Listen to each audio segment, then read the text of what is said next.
All right. Good night, good night, good night. Welcome to Fatherhood Talks. Um, Another night of fathers being able to talk about issues in our community. Uh, I am Ron Christopher Osborne Williams. I'm a father of one daughter. We also tonight's topic um, is family. Let me get the right direct title: families, worst enemies or worst allies. And so that's a really powerful thing, especially when we start thinking of the different dynamics in the families, how the families help and how the families don't help. But we're gonna get to that. Let's get to the fathers that's in the house in this family. Fathers, you want to go ahead and introduce yourselves? Um, Hey, good evening. My name is Lionel Lightborn. I'm a father to a tribe of 7, too many to really give out the ages. So that's pretty much me. Thank you.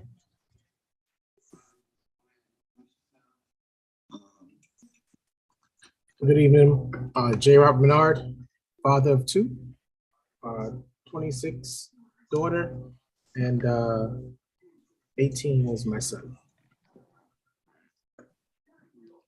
Donald Jones, divorcing father of 2. I have a 12-year-old daughter going on 13 and an 11-year-old son going on 12.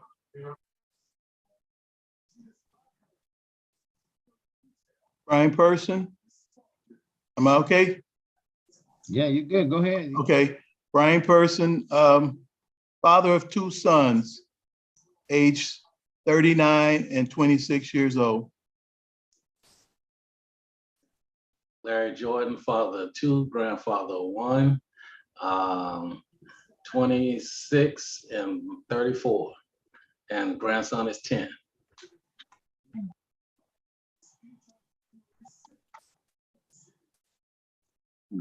Little Thomas Alberry, father of 2.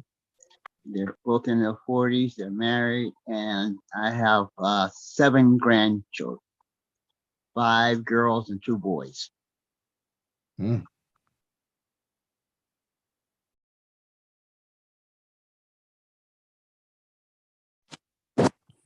This Dr. Doom, father to 8, 1 grandson, and 1, as of today, newly engaged older daughter. So she just got her ring today. So kind of celebrating that momentous occasion today. Hold on. Hey, listen. I don't mean to. Hey, man, it seems like your family growing every week, though. Yeah.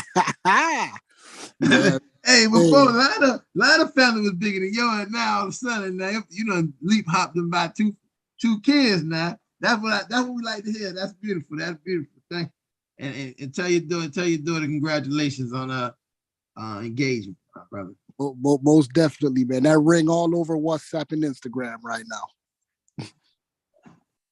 Huge congratulations. Congrats. Is that everybody? I think that's everybody, right? Okay, so let's get into the topic for tonight. I think that this topic is probably crucial based on the week we kind of had in reference to family when we start thinking about family. And so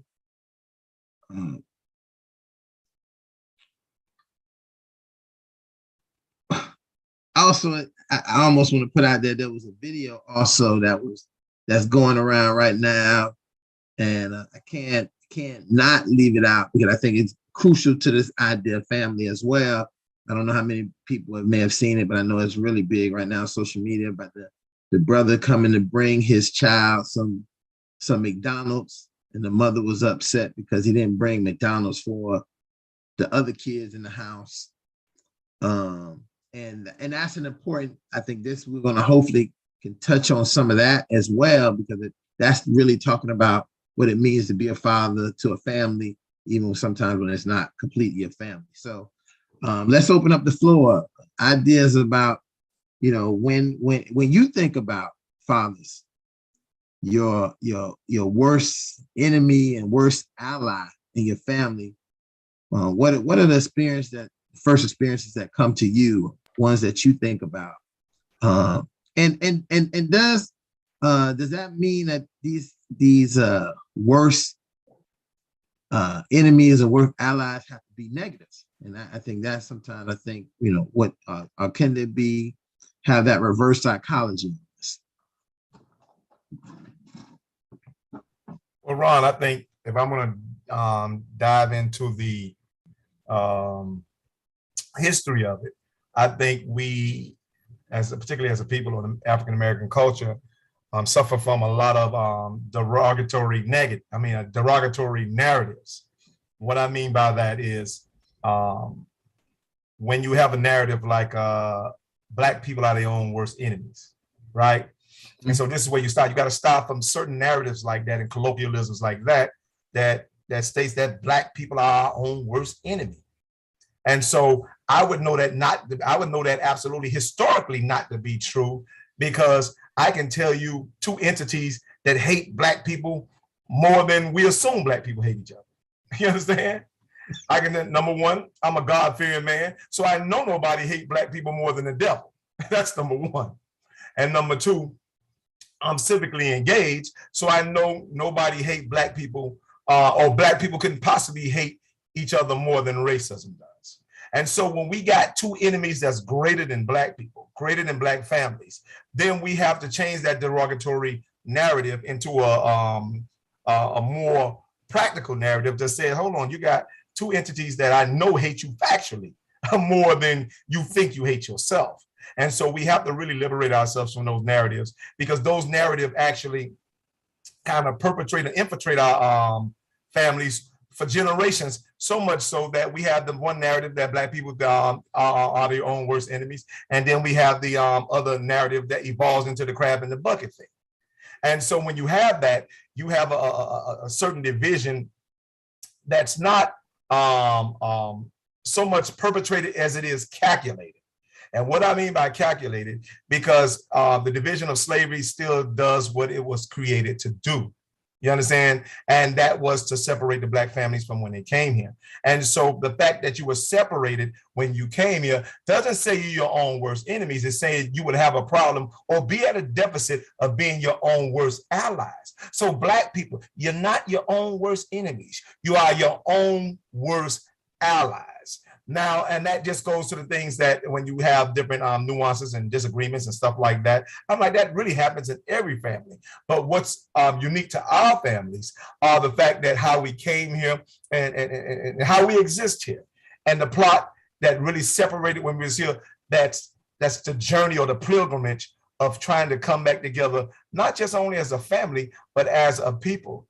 So what happened to us culturally still affects what happens to us in our individual families. So that's what we have to clear up, that misnomer of the difference between being worst enemies versus being worst allies. Lana, you bring out a really good point, because yesterday I was on a platform, and the brother kind of like said, Black women be out here tricking and this and that, and I had to stop him. I said, listen, stop putting human issues on us. What you're doing is you making a social ill like we have ownership to it, and we don't have ownership to those things. We maybe in our community we look at it and we make it as it's ours more than anybody else, but we don't have ownership to those things. Everybody, all humans, fall prey to all types of sins and dysfunctions. And maybe even better, as we talked about before, a lot of them fall into dysfunction without having what's that word? It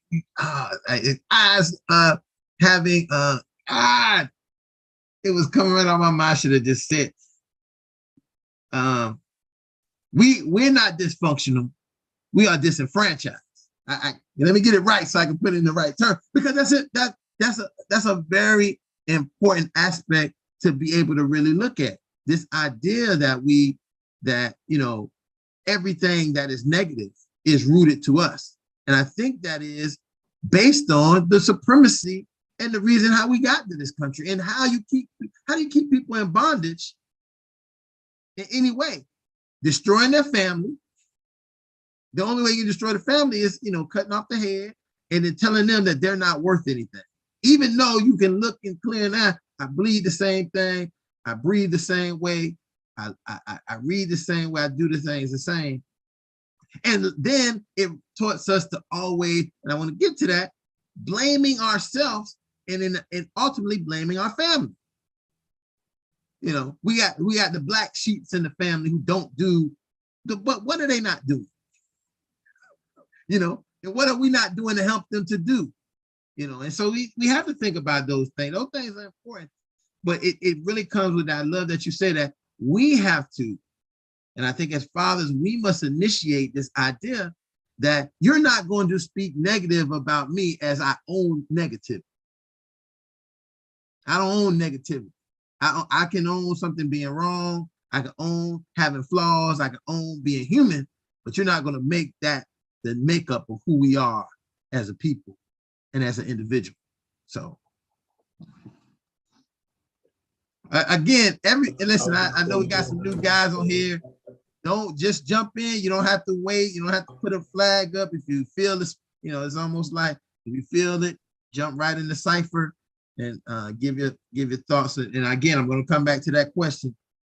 Some of your own personal ideas about having worse enemies and worse allies. You know, I think that idea also, you know, it's because, you know, as Black people, we're comparing ourselves to races that we shouldn't be comparing ourselves to. We need to compare ourselves to ourselves. You know, the deficit comes because we're trying to compare ourselves to other people who aren't us. And until we start comparing ourselves to ourselves and start to set our own standards and have other people reach those expectations, we're always going to be at a deficit and always be trying to catch up to somebody else. Because if you look at every other race, they don't say, hey, look at the Black folks. And, you know, they're not looking at us and saying, they're saying how we keep them down, but they're not saying how is it that, you know, we can surpass them. They're saying we're going to set our standards and make them try to jump to reach us. But while they're trying to jump to reach us, we'll keep them down. So I think once we start to think differently, and as you said, Ron, stop putting specific labels on our culture that match everybody and what everybody else is doing, but start to create our own standards and propel ourselves and build ourselves up. And it starts with the family, and then it exceeds into the community.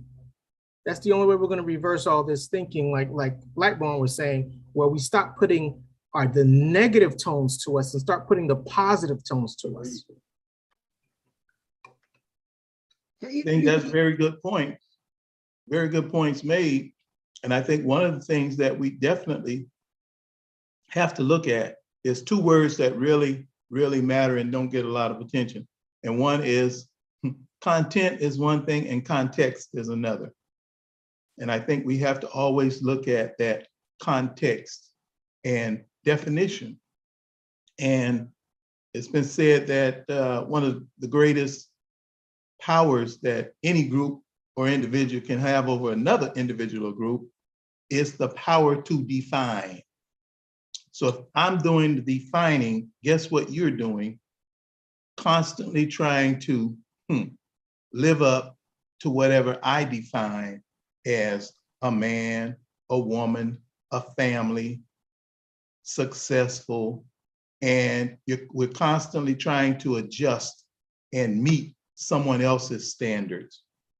And I think when we set our own standards, we can see through a different set of eyes, and the whole content starts to change because the context has changed.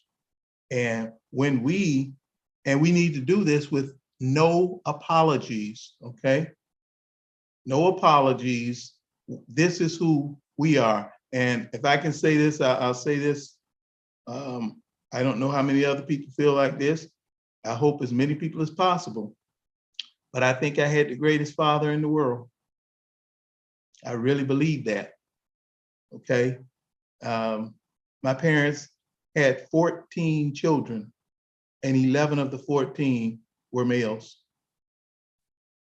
And I watched that guy with no formal education at all do things, and he just kept people in awe as to the way he parented children. And not one of those 11 males has ever spent a day in prison. Okay, none of us have been through that. But I think what we do is we spend most of our time trying to adjust and constantly adapt to someone else's standards that they set. And meanwhile, the people who set the standards wouldn't even dare allow us to set any standards for them. So I think that's where we're going. Brian, how about not even let us set the standards? How they don't follow up to their own standards. That's right. That's right. That's the bigger part. They have made a higher, and you may know this if you work in certain industries. You walk into a place and they have expectations, and then you find yourself working, and when you get into this industry or whatever job place, you find out the people that are making standards for you, who are managing you, who are evaluating what happens, are almost incompetent in what they're doing. But they're coming up with more incompetency to hold you to some standard. And we fall, and sometimes we fall into it. You know, I know that when I think about being a child growing up, and I know that doesn't happen for many people, even though I stayed partly in the projects and partly in the neighborhood, there were families. And the families, certain families set the standards for the community. We kind of lost that in some, I don't want to say we lost it. We just need to get back to it where people are comfortable with being the standard for their community. And let the TV go, let the Instagram go, let the Facebook go, let the movies define who we is, and go back to our communities defining who we is, because it's easier. It's easier when you can go talk to Miss Johnson, who sells the honey drippers, and her son and her husband, Mr. Harold, who work very hard, and they got 3 kids, and 2 of them twins, and you get to see how you operate within this, and they live in this nice house. But that don't mean if you don't come there, Miss Johnson won't give you a honey dripper for free, because she know you live over the way. She's not gonna put you down. She's not gonna make you. She's gonna tell you how your grades. She's gonna ask you how your grades, how you doing in school, how your mama doing. Tell her to give me a call. And these are the kind of things that it is so fundamental that, as I think as the fathers, we have to get back to initiating. You know, we have to reinforce those things back in our community and in our families. You know what, Ron? Just to make sure that we don't isolate this topic of families, worst enemies versus worst allies, to just the Black culture, you have to understand that in just about every culture, because it's not a racial thing. It transcends race, it transcends generations. And I think just to even speak from a white perspective, because here it is, a whole song was made to represent this topic. And it was a song written by Carly Simon. The song was called That's the Way I Always Heard It. And in that particular song, the lyrics state that their children hate them for the things that they're not. And they hate themselves for the things that they are. Let me say it again. Their children hate them for the things that they're not, and they hate themselves for the things that they are. Now, this is Carly Simon in late 1970s, 1980s, speaking about just the nuances of what you call the perfect families and communities. I forgot what they call it. It's another term for it. But the politically correct families in the communities. She's not even speaking to the dysfunctional families. That particular song is speaking to the politically correct families who's supposed to be the standards in our community and society and on TV. So she's basically speaking to, or those lyrics were defined for Ward and Leave It to Beaver Cleaver them back. You understand? And so when those lyrics derive from that particular family, who's supposed to be the standard of America, then that we have to go deeper in saying, okay, being disenfranchised and being dysfunctional. You understand? Because again, as Black people in America, and particularly Black families in America, you can never be dysfunctional when you were the victim of being disenfranchised. You understand? So you can't say I can compare you to the neck, you understand, from positive zero, from zero to positive to negative to +1 when you came here at -0. You understand? And so the history is different. And if the history is different, then the logic, the stories, and the crises are also different. So the standards of which we raise our families, the nuances in which we navigate to just sustain our families or even have our families survive will always be completely different. But the fact that you can have families at that particular time who is a lot more privileged than our families, and they can still come to that same result, you understand, of family worst enemies versus worst allies, tells me that, again, this is more of a universal problem, but it tends to be, I guess, exacerbated when it comes to Black families, given our history. Well, Lionel, you know, just to piggyback, and I won't say so much piggyback, but just historical facts to that. The majority of plantation owners, and in the North, it was the Black people who were servants, who helped maintain most of those families, even though their families was in shambles. Who told young Timmy not to be mad at his mom and his daddy? Mammy, who was feeding them and breastfeeding them, took care of them all the time. And how does she have, and this is where the history part is so important for us as a people to know, is that you can't help other people, even if you're in bondage, if you ain't strong. You know, it's this, you know, we know this as a clinician. I can't do anything for anybody clinically if I'm still messed up, because every time I can be in to work with them, I'm gonna be, you know, still working on myself. So we know that it is we know that we have that strength and we have that idea of family. I think it's just something that's in our, that is as people, and I won't say as people, but I also think that you see this tradition of family in a lot of cultures. Hispanic culture is probably one of the cultures that I feel is so family oriented, and the fathers are so strong, and even in some of the Asian cultures, the family part is so important.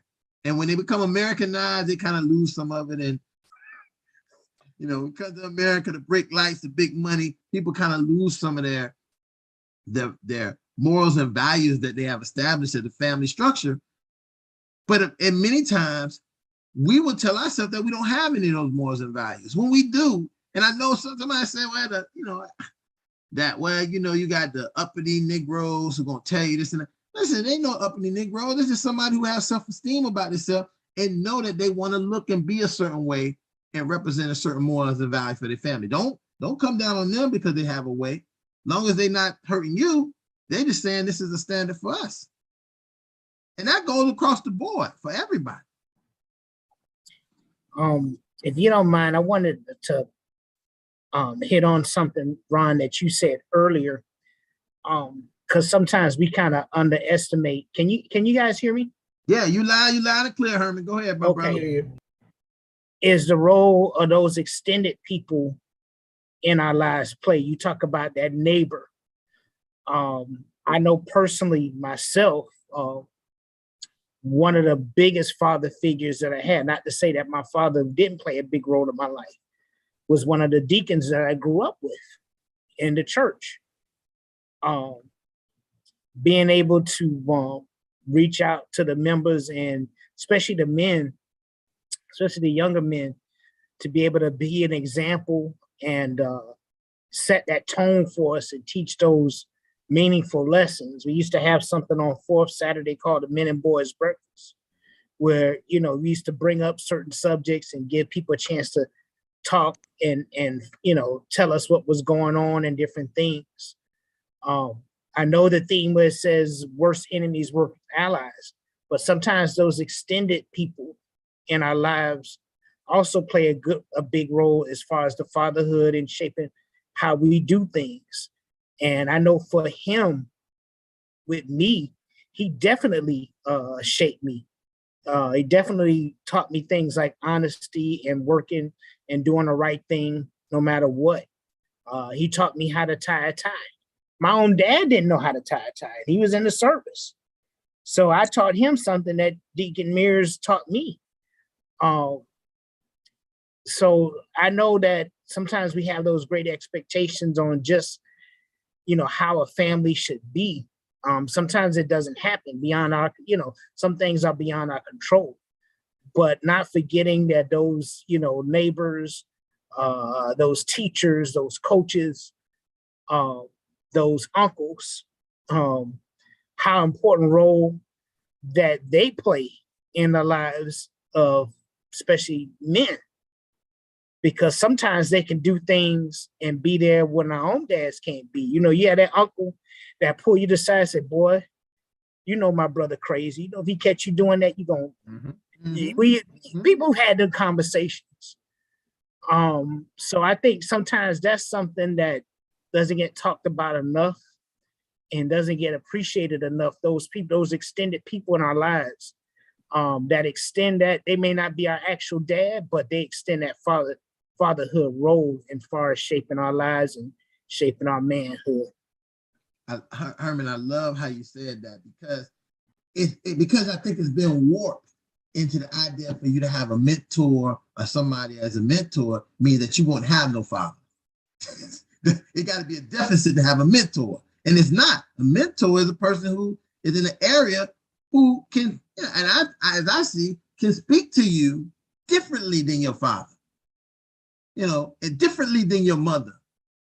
And a lot of times you do see that it's uncles and people that are close to the family, as you said, like a deacon or a dad's co-worker, who really can run some of that interference, because there is some tension between children and their parents.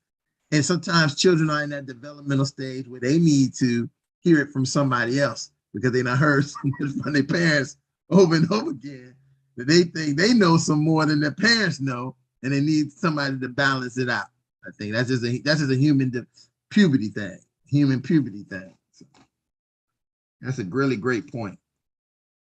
But you know what? I want to talk about the what do you call the unscrupulous? See that word I want to use, unscrupulous, but not even unscrupulous. I'm talking about just growing up in the hood when you had families who may have not been politically correct. And I think they can give you a crash course on the difference between family when it comes to families being worse enemies and worse allies, which means no matter how much they fight amongst themselves, you bet not touch them, because they will come together quick on you. You understand? And so I don't care how much they fight on it and beat each other up. They got this innate ability to unify, almost like the Transformers and the Thundercats. On you or anybody outside that circle or that particular village or that particular tribe when it comes to, because guess what? They're like, listen, I can fight with them all day, but you bet not touch them. And so when you get that affirmative narrative, you understand? And people got to understand every narrative, some narratives are nice, but then again, some narratives are very necessary. And so when you come with the nuance, and particularly the African-American nuance, you got two types of narratives and historical narratives. You got the nice narrative, which is Martin Luther King, and you got the necessary narrative, which is Malcolm X. But we function in those narratives, and they were just voices for our narratives. And so we could be any of those individuals culturally at any particular time, especially when it comes to our families. And so I don't want to think that the Cosby shows, I don't rank the Cosby Show no higher than I rank Good Times. You understand? Because I understood the necessities of both of those particular families, and particularly those men. Both of those men, to me, function at very high standards in their own individuality and their own character. And so I think where we fall for deceptive practices is when we compare the two, when they're really companions of each other, because even Cosby will tell you himself, I had to come from where James Evan was. You understand? So I understand where James Evan was in order to be where I'm at. And that narrative also gets lost, and because I think sometimes we become ashamed of where we were. You understand? And that, what they call it, embarrassment, will always disenfranchise, since you like that word.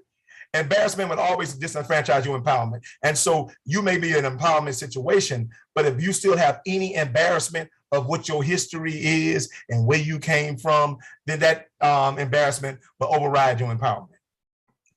And I'm glad you brought those two, I want to call them endpoints on the spectrum with those two families. Because one thing that they did have was they both had strength, but I think James Evan had a different type of strength, because his strength came from empowering his kids to be better than him. And while he struggled, he made sure to pour everything he had into them and their hopes and dreams. For instance, you had JJ who wanted to be an artist.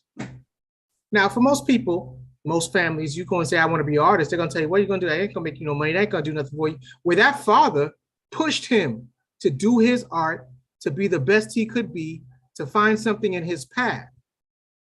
And a lot of times you have those worst allies who I shouldn't say worst allies. That, for me, that's the worst enemies within your family, who are going to tell you your dreams aren't, man, that you ain't never going to make it. You're never going to be able to be what you want to be.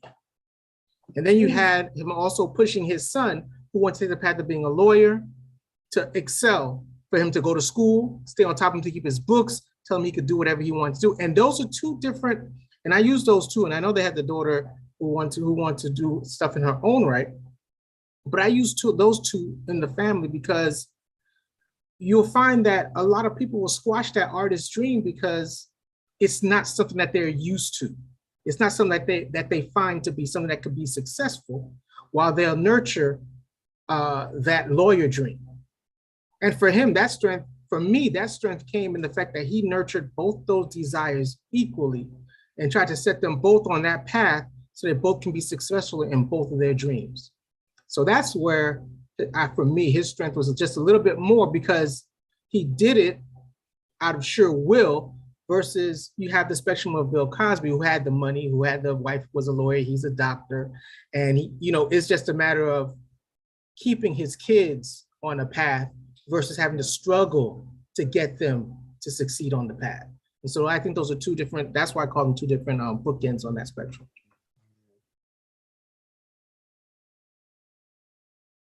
Let me throw a question out to everybody, and this would be a really good question.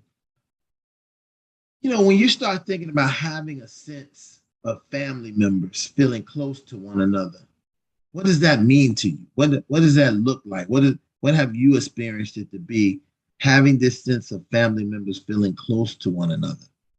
Are on the other end not feeling close to one another, are feeling isolated from one another? What does that kind of mean to some of you dads? I think personally, and I don't want to be over talking, so I need Herman and Brian and Travis and all of them to kick in eventually, but y'all gotta back me up, baby. Anyway, with that, okay, let me give you some practical situations where unconsciously, right? Unconsciously, because a lot of this stuff is really just in your what they call it, your back psyche. And that's when we start to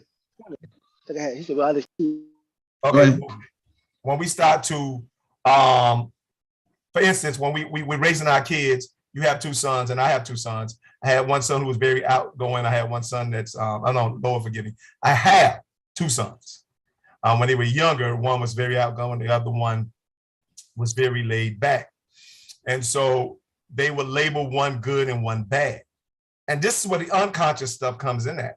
Because had I not, now I was at an advantage because at that particular time I was still a social worker. And so I heard it differently as a social worker, only because I was trained to hear it differently. Had I not been a social worker, then I would have been at a disadvantage of saying, oh, okay, I would have fell into that narrative too. But I had to correct his aunt, which is my cousin. We still call him aunt. That's the nuance I love about our families, because I'm an only child. But, you know, I grew up with 9 cousins and we grew up in the same house. So we grew up like sisters and brothers. So they still, I'm like, they too old to be your cousin. So you got to call them aunt and uncle. That's just the narrative. That's how we roll in our culture. But they call one good and one bad. I'm like, no, that's not accurate. You understand? If you're going, because you have to answer why you're labeling one good and why you're labeling one bad.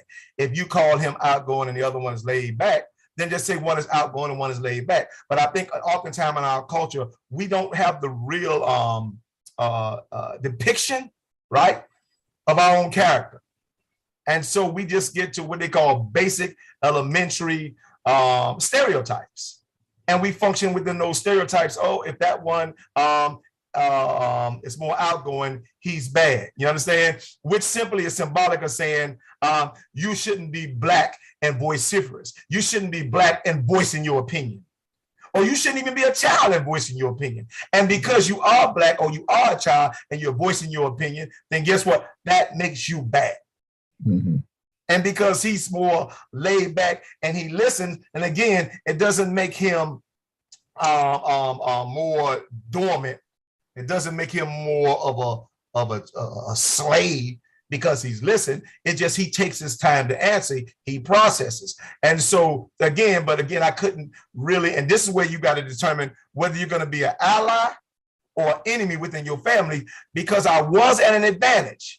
Being a social worker and I had certain trainings, I could not be offended, right, about what she said, because now I got to, because remember, you got to remember, anytime something happened, everybody's involved. And so if you seem more insulted and not willing to give insight, you understand, I could have been insulted.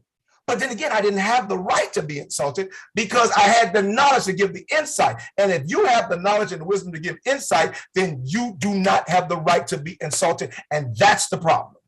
And so even in our own on social media right now, there's a big move going on right now. 2 moves. I can give you the past move. The past move was, I call it the prosperity movement, right?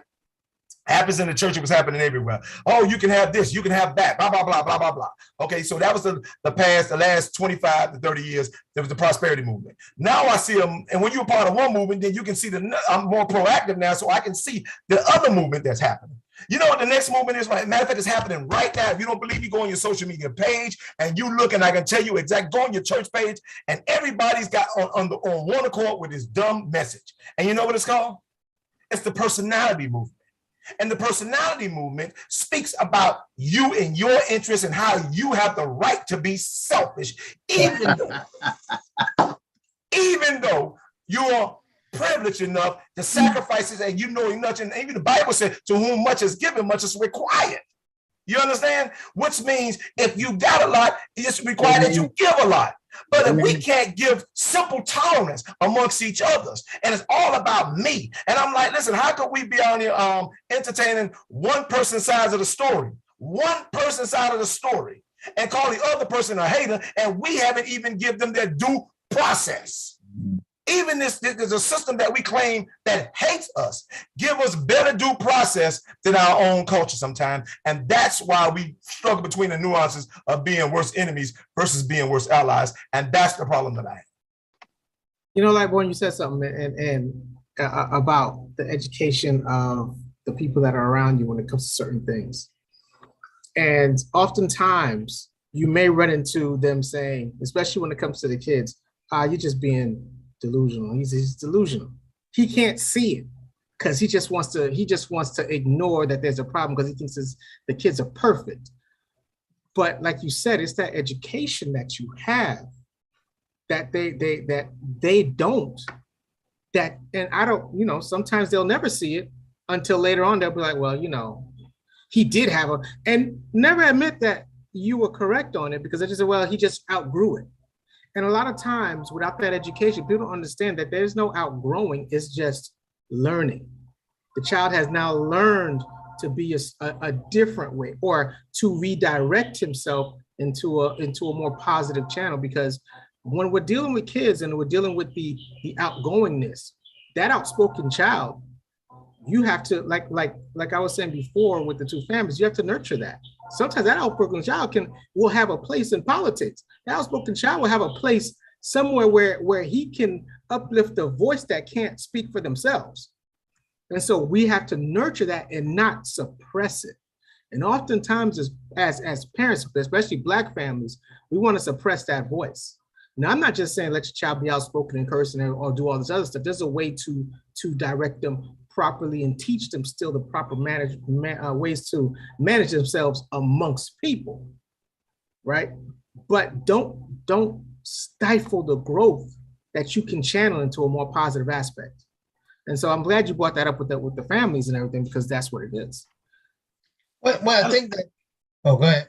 Go ahead. Yeah, honoring that gift, understanding and embracing that difference and that person. So oftentimes we want to smush the person that's thinking different, and we don't always embrace it. So it's just a matter of, understanding what that difference is and being able to shape that in a positive way. I have a couple of friends who do a lot of work in social services and got degrees, and they just also happen to be fantastic artists.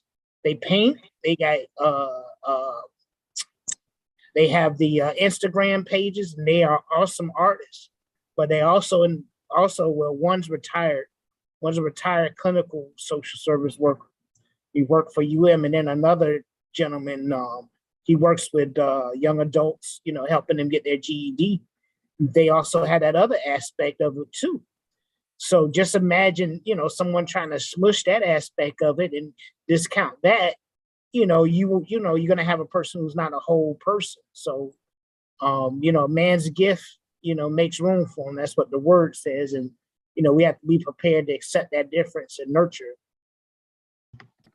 Well, I wanted to throw something out, because I think quite often we have to keep in mind what periods we came along, what was the social climate when we came along. I grew up in what I consider, a neighborhood that was like no other neighborhood. We talk about it, my neighbors that I grew up with, and we're all friends right now after all those years. And we say it clearly, everyone's parent in our neighborhood was your parent, and every child was their child. And no one in our neighborhood could imagine making this statement: you're not my mama, you're not my daddy, okay? You couldn't even fathom that thought in your mind. This is not my mama or my daddy. You don't tell me what to do, okay? In our community, that's what a community is. At any given moment, that is your daddy. And one of my friends, we had a conversation over the holidays, and when I called her, she said she had been talking to her daughter, and she said, "Yo daddy, yo daddy, yo daddy, yo daddy." That's what she said to me. She said, when I think of some of those conversations we had sitting out there in the yard with your daddy, and those comments that's the standard when we get together and we talk about all of those. Yeah, your last name might have been Davis, but if they didn't know your name was a person. My last name was Person. If they didn't know me, they didn't know my name might have been Perry, okay? Because that was the community. And a lot of effort was put into breaking down that aspect of our lives. And because they saw that this was building unity, it was building support. I have most of my friends, my parents moved into our neighborhood, most of the parents, it was during the transition from fully segregated, and we are still friends. 55, 58 years later, we're all still friends. As a matter of fact, we're planning a neighborhood reunion. And I think that's where we have to get, because so many of our youth today, they don't see examples of that. They don't see examples of that. So when I say my friends who I went to school with, one of the young men that I worked when I did my youth groups, he said, Mr. Person, you said you got friends that you went to elementary school with? I said, yeah, man, most of the people that I call, that you hear me refer to as friends, are people that I've had since elementary school. We went to elementary school together, junior high school together, and high school together. And we're still friends to this day. And think about that. For many of our young people today, they cannot even fathom that 50 years from now or 40 years from now, they're going to still be friends with these guys here. They can't even fathom that. And Brian, I'm glad you brought it. That's excellent. You know, I'm going through that right now because I'm planning a reunion for a high school reunion for all the classes. We was a school that was established in 1990, and most of the people and majority of us came from different schools, and so you didn't have that foundation. And since I've been here in Jacksonville, I said, hey, let me try to organize you, because exactly what you're saying. You know these people, you know them forever, but you have become so separated when a person can really stay down the street from you. You know, there's a person that you never wanted to leave. And this is where we get the idea of bringing all that back together, because and I'm glad you brought up the historical part, because as Lionel already said, it is a movement about living my best life. Forget everybody else. I got to get away from everybody. I want to be alone, and I want to live my best life. Forget if you eat cake, if you eat cheese, if you don't have anything, I don't care, because I'm living my best life. I want to do, and the little videos they have, the music and fancy backdrops and all that. But I think it's so more powerful that we forget during your time, during Brother Jordan, Brother Elder Thomas, that who did the civil rights movement? It wasn't individuals, it was the whole families. That's how the community was able to move from one place to the next. Yeah. So we have to get that mindset to understand that, yes, we have so much more achievement, we have so much more success, we have so much, but we can't lose the foundation that got us through. You know, we can't lose the foundation. And somebody got to remind it, and I'm going to put that at our feet as the founders. We have to force that to have to go back. You know, we have to be the ones to say, we got to bring family back, to bring our community back, to bring us to a place where we can have the power. You know, if all of us, just us, the men on this today, said that we're not going to go to some place, and instead of going to that place, we're going to put that money in another account somewhere. By the end of this year, we'll have enough money to open up a business or something together. You know, and so these are the kind of things that we have become very individualistic. And we got to get back to the community mindset for us as a people, because the nature of, when we look back, tribalism that we don't like is good. Yeah.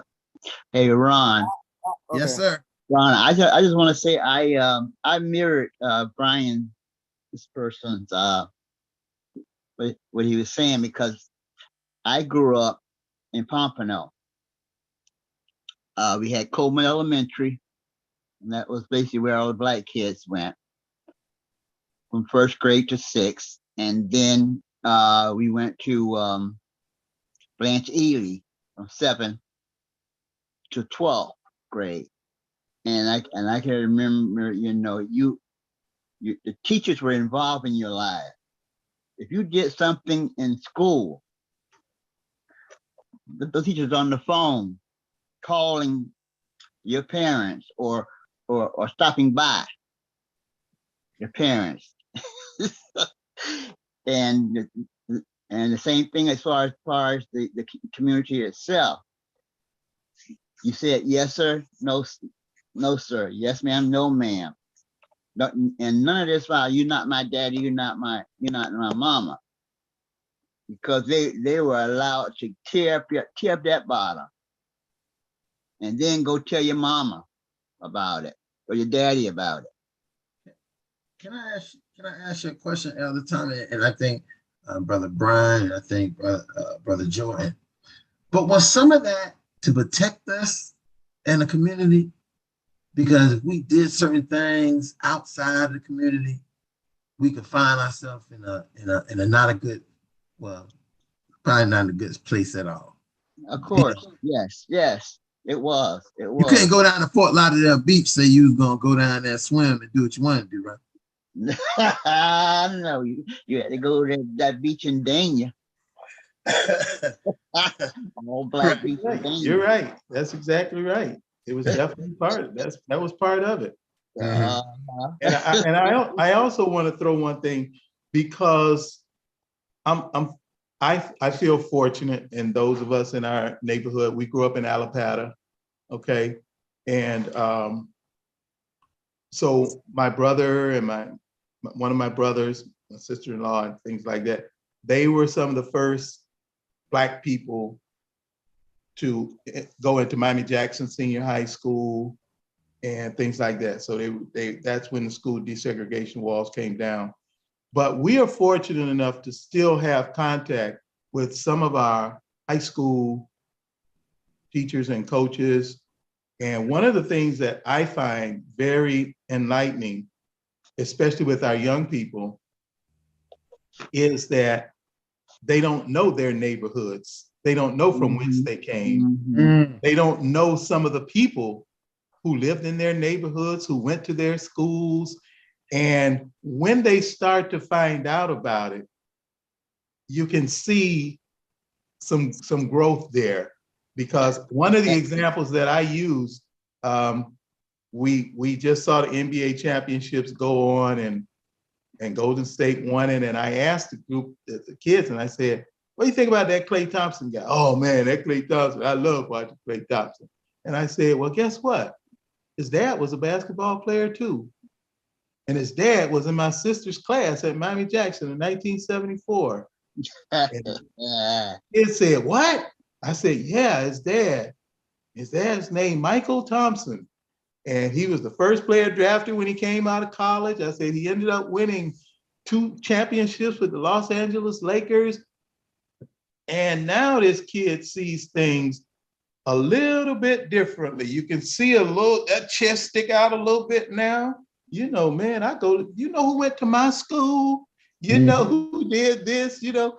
And I said, hey, guess what? One day somebody's gonna be saying that about you, man. Because you're gonna leave a legacy whether you want to or not. So you might as well try to leave the best legacy possible. And I think that was one of the building blocks in the community, in the neighborhood. And that's why 50 some years later, those people are still close, okay? My principal in high school was the first Black principal at an integrated high school, Mr. Percy Oliver, passed away last year, but he was the first Black principal at an integrated high school in Dade County. And that carries a lot of weight. He carried a lot. Then he became the first Black principal at the school. And then he appointed the first female athletic director at Dade County. And so I think when we start to show our young people, man, you know what a community really is. And that's where a lot of effort is being put by others to try to make sure they don't understand what a community is. I just want to jump in just for one quick second and thank Brother Pearson for reminding me of that whooping that we suffered at the hands of Miami-Jackson Generals. I played against Michael Thompson, and let me just say they broke the clock on us. That's all I'm gonna say. You see that right there? and this is what this is so poignant of what is important for our young people to have a part of, because here is, you guys are reminiscing about history that is rich, that leads to present day stars and superstars and how these things came about. So it gives the hope to our young people that, hey, you as well can be that. We say that, you think these people pop out great? You think the people pop out celebrities? No, it's a process, it's a time. But again, I'm going to put it back at our feet, fathers. We have to be force feeding this. We got to walk around with the sign saying we are important. You are important. You want to know? You want some examples? Look at Michael Irvin. Look at Yep. Look, I mean, I don't know all the local. Michael Irvin is the one that came to my mind because he used to be in his brother. Used to be in our Fatherhood program, and Michael Irvin had came one time. But I'm saying that you look at the important people that the kids would know, and we don't utilize them enough for the influence, for the importance to move into what should be, and a lot of times what they could do and what they shouldn't do, because these guys have a lot of what you shouldn't do, and it resonates with the young people. I just wanted to jump in one time, and on the topic, worst families, worst allies. I had a conversation with my son today, and I think one thing that is lost with Black people, our younger kids especially, in terms of the narrative. I am sure that probably on this panel, if you are over the age of 50, you have heard the term, you got to work twice as hard to get half as much. Mm-hmm. Okay, that's the way we were taught. You had to not only work your regular time, you had to do overtime if you wanted to get 1/2 of what the other folks had. That's right. I think that is lost on our kids. I know when I was speaking with my son today, they feel like when they do that 8 hours or 9 hours or whatever they do, they feel like that should be enough. That should be enough to do whatever I need to do. And we were taught, no, that's not enough. In fact, what you have done when you made your 8 hours, all you have done is just met the minimum standard. Okay, exactly. You've just got the minimum standard. Now, what we're gonna do to improve your situation? That's where those extra hours come in. That's where that extra time comes in. That's where that extra effort comes in. But that's how we were taught. They've been taught because of social media that 8 hours is enough. In fact, you don't even need to do those 8 hours. If you look at social media, oh no, I could do this in 2 hours. I can make $50,000 in 2 hours. You don't even need 8 hours no more. That's been lost, and they have not accepted. And we were talking about the narrative. We've lost it. We've lost that with Black folks. I want to weigh in on that one. I would like to. I'm sorry, I ain't mean to cut you. I want to weigh in on that because I'm under 50, and I heard that term before. But I also heard that whole point of that. Y'all ever heard, that whole term, don't have nobody work you like a slave? You know what I'm saying? It's the fact of the matter that I agree with most of the stuff you're saying. Like nowadays in the media, video, these kids don't know about values because everything they watch is YouTube and videos and people up here talking the same mess that actually was true back in my days, which was the 90s. But it vanished, but you still doing it. You know what I'm saying? You still selling out there, doing drugs, selling drugs or you know what I'm saying, robbing and everything else, because the society that we have, these kids look at that as, well, I need money now. You know what I'm saying? I need money right now. You know, an 8-hour shift ain't where it's at no more, because the whole thing is that you're working for somebody else. I'm not working for myself. Now, I agree with that, and I agree with you, what you're saying. Like, you know, you have to step it up because society is still the same way. Ain't nothing really changed. You know what I'm saying? We look at it, I agree with them, but then I still do my 8 hours and more. You know what I'm saying? Because it haven't changed yet. You know, it hasn't changed to where men are to where we are equal enough to that, where we can do our 8 hours and be okay and do what we have to do. You know what I'm saying? And I also want to bring back the whole thing about the community, because again, us and this going with towards you, Ron, when you were saying like we have to hold up signs and let them know that we're important.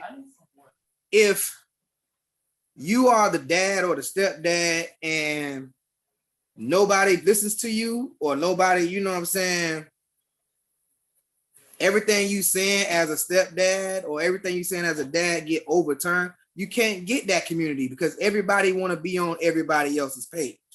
You know what I'm saying? Nobody's not on the same page, because it's about the kids.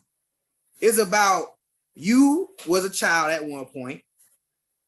You lived that life, because I grew up in that life too, thank God, because when my stepdad came in at the age, when I was 12 years old, you know, I was looking like that. Like, he ain't my daddy, he ain't this, he ain't that. And you know what I'm saying? Over the years, it was a uphill battle with him. But then I came to realize as a man that, you know, he was looking out for me.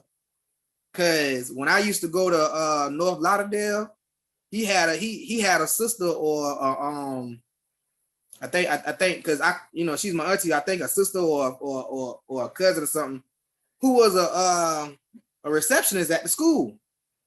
I couldn't get away with nothing. Let me skip a class.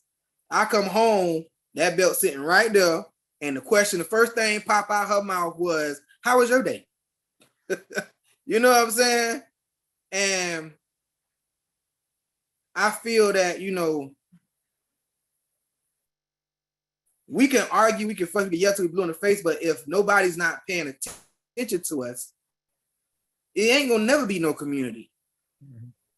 Because us as fathers, we know that, you know, fathers and stepfathers, that it doesn't just take the parents to raise the child. It takes everybody.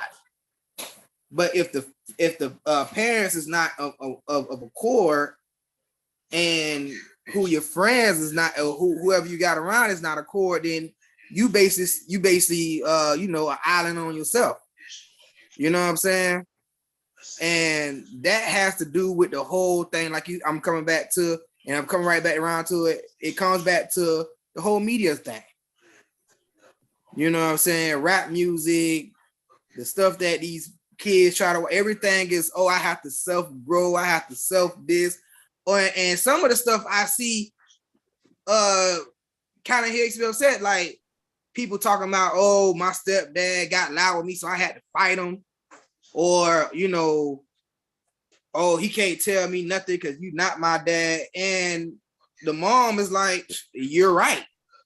Instead of sitting here saying, you know, having his back and be like, you know, that's wrong, because where's your dad now?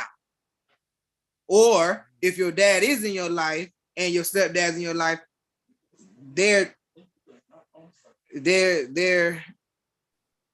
you know what I'm saying, they how can I put it? They both care. Thank you. They both care. You know what I'm saying? So it's like my question is, what can we do to get that community back on track? Because I'm like kind of like Ron, like I'm about to go grab me a picket sign and go stand out in the whatchamacallit and say, fathers, we matter. Well, you know, I think Travis, you said it. When you just gave your whole scenario, you said it. Your stepdad did the work that he could do at the level he could do it, and eventually in the time he found. Listen, we got a lot of hurt, a lot of trauma within our families. And somehow people think it's just going like, oh, abracadabra, it's over. We back. We back to the Cosby Show. You know, we almost working more like Sanford and Son. You know, we ain't got all, we don't have everything. And sometimes it means that as fathers, again, why I say come back to us, we have to do the work. We gotta show that the stereotypes that people are putting out about us are not true. We let the stereotypes go and just say, oh yeah, we bad. Listen, I listened to that video that I talked about the young man bringing the food for his son. And I still see people saying he messed up for doing this and doing that. And I can understand some of what they're saying, but it seemed like no one wanted to say, well, you know, the mom could have been a little bit more reasonable, whatever. She could have, well, I said what the mom could have did is she could have took the hamburger, since it was 4 kids, she could have went in the house and got the knife, cut it up into 4 squares, put the French fries, spread out enough French fries for every kid, and he bought a big drink. He could have got a little glass and poured each of the kids some. And listen, because that's what moms know how to do when they need to stretch and budget. Not argue with the man and throw the stuff in the street. Because if the kid's hungry, how you throw the food in the street if the kid's hungry? I say, listen, next time you come here, you can bring them whatever you want, but bring them a $5 pizza. Bring 2 $5 pizzas for the same price you got that McDonald's. And then you can work those things out. But we have to, I just say that we have to, as the fathers, start the initiative. We're very quiet. We're very comfortable. We're very cool in where we at. We ain't getting angry. We're not getting mad. You know, we kind of just say, well, I'm just gotta retire, man. Then I can go sit in the back of the rock and dock of the bay. That's but not it's a reason behind that, Ron. For I know. Listen, I know. You don't gotta I try to give it an example. The dude was doing everything right, but we have to find a strategic way. We have to be strategic. Listen, you want to be the man? You got to find the plan. You can't say, oh, I'm gonna be the man. You need to follow me. This need to happen, that need to happen. And then say, oh, where's the blueprint for how it works? We gotta do some work. We gotta work. Right. Hey, I want to I got to bring the you know, because if they're not at the table, I got to bring their perspective to the table. And so I have to bring the youth perspective to the table when we talked about and this is what puts us between the two conversations of being worst enemies and worst allies. Sometimes the narrative can be either the worst enemy or the worst ally. And so when you have one generation telling another generation that they gotta work twice as hard to get the same thing, that's not even common sense. That's not even logical, because it's saying that you're saying on one side of your mouth, you're just as good as everybody else. And on another side of your mouth, but you got to work twice as hard to get the same thing. It's a contradiction. And so where those two narratives fight each other, the kids are being, just on the education that we're sending them to school to get, and just on common sense reasons, they're learning to work smarter and not harder. And again, that's another advice I can give. And again, it don't seem like Black people give that advice. It seems like the white people are telling their kids work smarter and not harder, and then Black people are giving their kids advice, well, work harder for the same thing. And so something is a little bit, something is fundamentally wrong, even though it might have been true. And I'm not saying that you're an enemy because that was true for you, but then you become a bad ally when you try to make it true for me. You understand? Yes, you had to make the sacrifice, and I honor that. And so I can respect your sacrifice and not accept your advice. You understand? Because that's not true for me. Because if I'm going to truly and effectively and equitably change that narrative, then I got to do away with, I got to work twice as hard for the same pay, but at the same time, I'm going to protest, you understand? Being paid equally. It goes against the message, and it goes against the forward narrative. And so your kids are right, because they're doing exactly what you send them to school to learn to do. And I think sometimes we get a little mad and in some cases jealous when the kids don't do it like we used to do it. It's a totally different day. And we got to respect their day and understand and trust that everything we sacrifice for them to go to school to do and learn, to put that thing into perfect practice rather, so we can have unified progress. And so again, I'm like, no, they're right, but we can't sit here and say, okay, what was right for our time is right for their time. And that's completely where the disconnect coming at. And again, we got to not let, and this is the most important thing, we cannot allow our disagreements to turn into disconnections. That's where we fall hard at. And so I'm not dealing with you, and I'm not dealing with that. Even our best and brightest does it.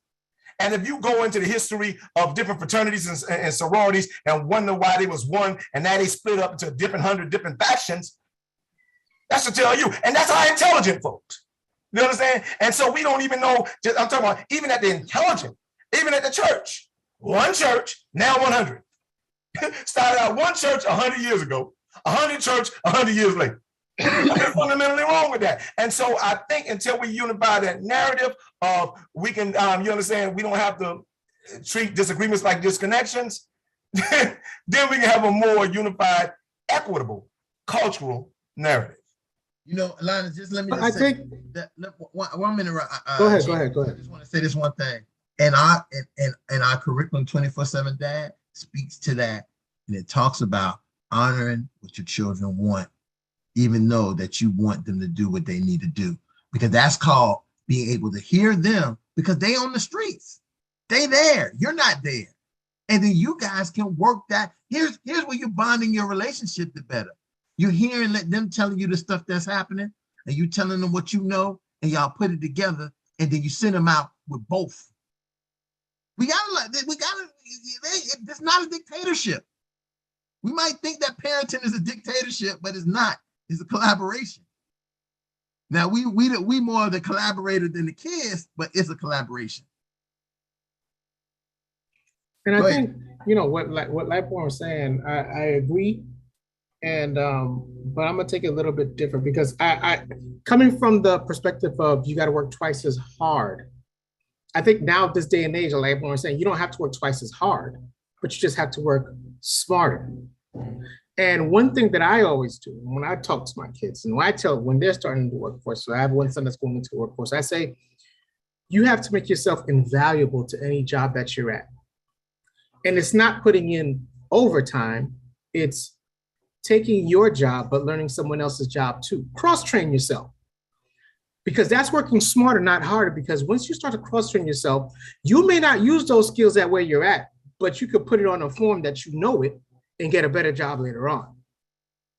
So that's the sense of working smarter, not harder for me. I'm not saying I'm 100% right with it, but this is how I do it, because I think that once you start to create an invaluable education system for yourself within the workplace, and that's what you're doing, you can gain that knowledge to help propel you further on to something else, something bigger, something better.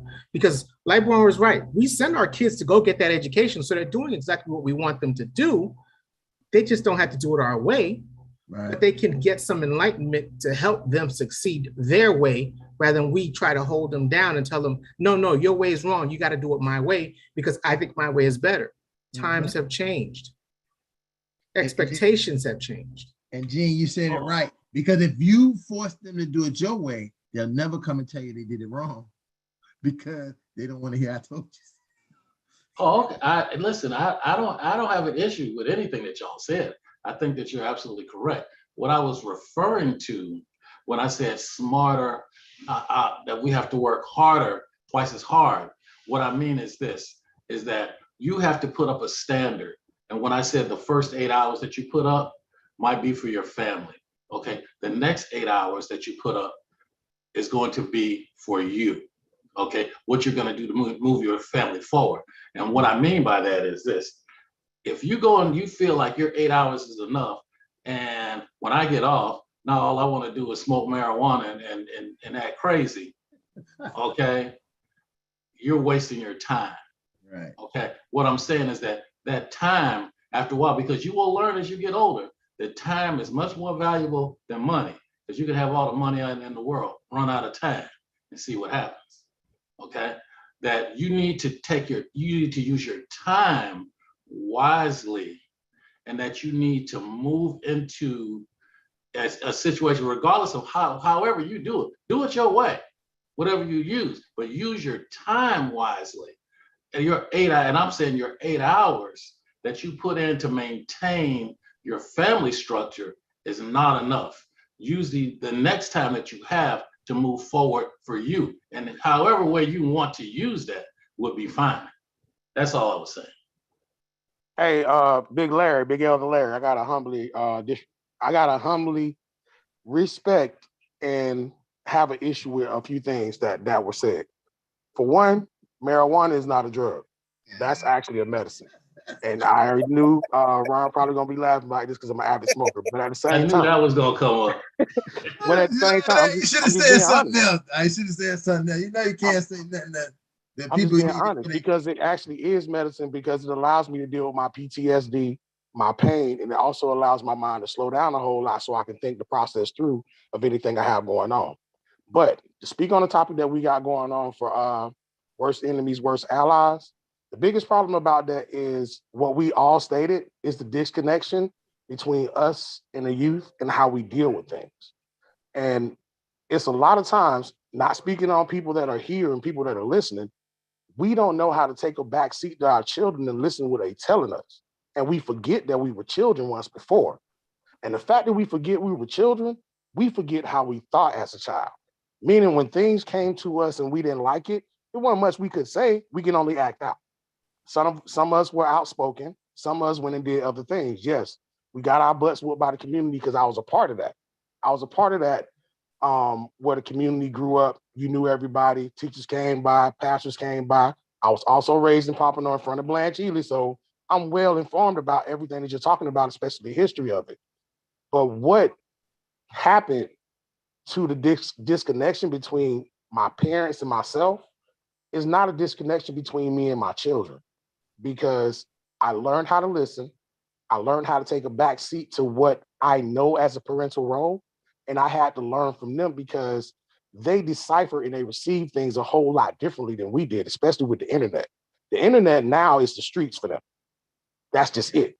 No matter what we do, how we say it, send them outside, whatever programs we put them in, send them to school. If we're not teaching them at home, the internet becomes the streets. That's where they're learning everything from. They're actually processing everything, thinking they can go out and make $50,000 in 2 hours, which it is possible. Never would say it's not possible. And for a comment for you, Big Larry, when you said that you grew up being told you got to work twice as hard to get to what they got, I learned the same thing. And what I learned as I got a little bit older, progressing through middle school and high school, it's better to work smarter, not harder, because once we break our body down, what are we going to do to enjoy it later on when we got everything that we want? Oh, I Hey, agree. Ron, the guy wrote, we have, matter of fact, two of my Detroit brothers, one of them my twins on here, and he wrote a question in the comment section which is perfect because he asked about, is there any mentoring program? Tell him the history of this, how this thing came about. Well, and again, I was just writing and responding back to him in the comments privately, is that is what we are doing. This whole thing is not for us to just come up and have a conversation. We're looking to not mentor the kids, because our issue is not, they got big brothers and big sisters, and we would hope to put mentors out of business by mentoring our own kids. You don't need somebody to come and do it if we can get fathers to remember the importance, to be able to reestablish the values and the morals that they want for their kids. And a big part of that is, and I always say this, that a lot of dads want to do it themselves, by themselves. And I keep saying a family can be raised by themselves. You know, we know that moms do a great job of raising kids on their own, and kids come out good, but she could do a greater job with your assistance. And which I mean, anybody coming from that household where their dad was there, they'll tell you that the things they got, and I know Robert can speak a lot about this, about the early development and the middle development and the late development, the puberty development that happens when both of those parents are pouring into a child. But we have dads who don't know that right now. They kind of, you know, the idea is, hey man, I'm just a provider. Just give me the child support, how much it costs, and I'll pay. I don't want to deal with her. If I can't, you know, work out and can't flex with how I can really work through, I don't want to deal with them. I'm just gonna pay my money and I did my part. Well, that's not your part, because the kid has your personality. The kid has your traits that they are not getting answers to. They're not getting an answer to why they feel a certain way, why they do things a certain way, because they're only seeing one person. They're not seeing you. That's important. And so trying to get fathers to get back into that part. So we bring fathers here. We want to get as many fathers to come on to this setting. We begin to develop those fathers to become mentors to mentor other fathers. So it's almost like each one, teach one, reach one, bring one. And then next thing we know, the mindset changes and fathers go out and do that back in their families, in their community. So that's the mentoring way that we try to do that as much as possible. We know that Brother Pearson left. If you want to do, and definitely we definitely advocate that if you want to do a live component where you go live in a place, definitely advocating Brother Pearson. Me and Lionel just finished that component with live in place, but that's also similar to this. So, you know, but it's a live component. But that don't mean you still can't come on here and have conversations and have this like AA. We were saying it's like an AA. And Ron, I'm sorry, I didn't mean to interrupt, but you're leaving out the magic of this, because to Jason's point, the magic of this whole conversation is most things start with a conversation and end in some type of program. Mm-hmm. This is totally different. This was actually a program before it became a conversation. And so this was actually a fatherhood mentorship program that ran for like more than 10 years, from the time when Barack Obama became in office up until COVID. And so this is this conversation that we have was actually a actual program that literally graduated about more than 200 fathers, close to 300 fathers from 12-week sessions, right? And you're gonna love this part, because what makes it special about those particular fathers is all of them had a combined, most of those fathers, or some of those fathers had spent a combined close to 500 years in prison. A combined 500 years in prison. So we wasn't dealing with no cookie cutter fathers. We were dealing with fathers who might have just came out of 30 years. And so the makeup was so diverse, right? We had college graduates who just came with a guy who just finished being a 30-year convict, and everybody, pastors, different things like that. Lawyers, our lawyers not on tonight, but you had different perspective, police officers, firefighters. And so that ran for a nice long time, graduated fathers, where the one thing that we're good at, and that's unifying, produce jobs for those fathers, produce fathers getting their kids back in their lives, produce fathers actually being mediators for those fathers who might have had a bad relationship with their baby mom and ain't talked to their kids in about 13, 14 years. We had fathers bringing fathers together who children are now adults and were still holding different things. And so that was the magic of this conversation, because the program situation is what gave birth to this conversation. If that answers any questions for you, Jason. And I think what I found through my research that became this program is that this conversation is much more convenient and much more active for the fathers, because we're looking at saying, hey, Dad, I need you to come somewhere every week or every day at a certain time. And that may not be convenient, especially, and COVID did a lot of things, but COVID showed us that we can still meet and still have this intellectual conversation, this empowering conversation, this uplifting conversation, and not all be in the same place. So that means that we can take our antennas out further to people that's all over. And as those people all over begin to, you know, as I want to talk, how many people on here right now? We got 4, you know, we got 12 people on here right now. So we'd be like the disciples and spread our word about Great analogy. spread our word about fatherhood to every person that we meet and bring them in. And it's nothing you got to do. All you got to do is come and listen and talk and share or not share or be able just to be validated in a place where it's not a lot of spaces to be validated or be heard as fathers. That don't make you vulnerable. I think that's a big point, because in many instances, if you do certain things in certain settings, then you'll be vulnerable.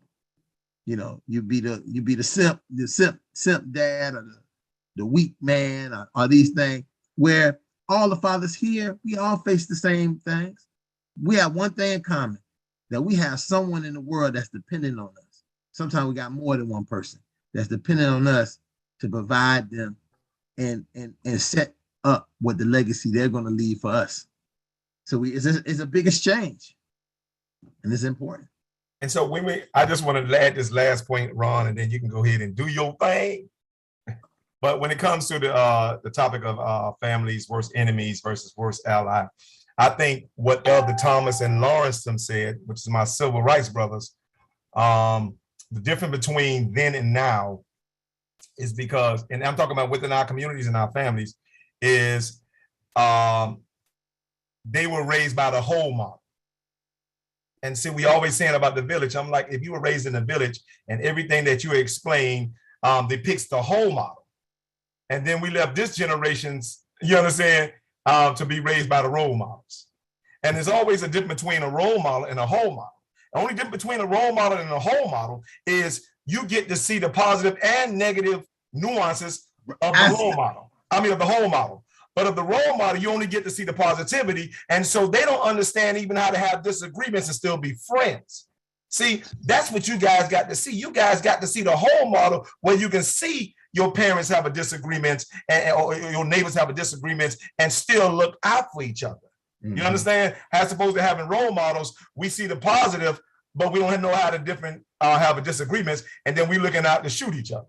You understand? And so if you raise in a situation where you have they had the whole model, and then you give another generation just the access to the role models, yes, there is going to be the disconnect. As a matter of fact, I can suffice to say that is the disconnect. Listen, I second that line, because one of the biggest things I learned when we're talking about mentoring young people, right? We only mentor them with the best and the brightest, and we act like we don't come anywhere from where they came from. Whereas in their generation, in the generation we're talking about, civil rights generation, they lived all in the same neighborhood. So the pimp, the doctor, the plumber, the garbage man, the school teacher, the principal, the drug addict, if they had a drug addict in their little community, or maybe the wino, let me say the wino, they all was there. The kid was able to suck in and figure out who they were going to be based on the influences of having that option. Now we got something where in our society, we got somebody just pushing things down our kids' throat about, you need to be this, or you got to be this. And being this is sometimes a little bit more difficult, because that's going to change some of who they is and who they want to be. Whereas many of you are younger, I think Elder Thomas, and I know that Brian, I know he left, but Brian, and I know that Lawrence would speak to them being who they wanted to be in life.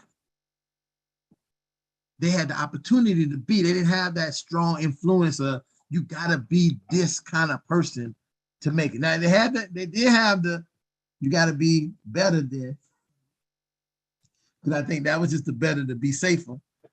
You don't want to look. You go to the job. That might not happen now, but you go to the job, and the man say, "Well, we're gonna let him go." And why?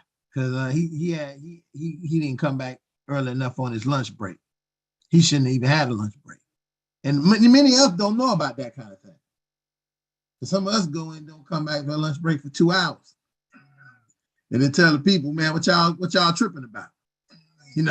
So it's just, those are the things. So as we come up to the time Hey, I would love to thank the guys that came on, Jason, Sean. Definitely, if you haven't, if you want to just say anything, anybody else have anything to say before I close this out? I'll leave a couple seconds for that.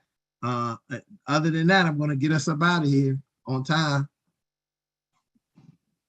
Going once, going twice. I just want to say this to all my fathers.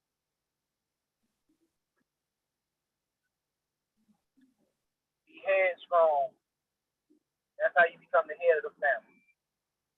Not meaning in a bad way, but you as a father, you know what you went through. What you know what you got to do, the right and the wrong.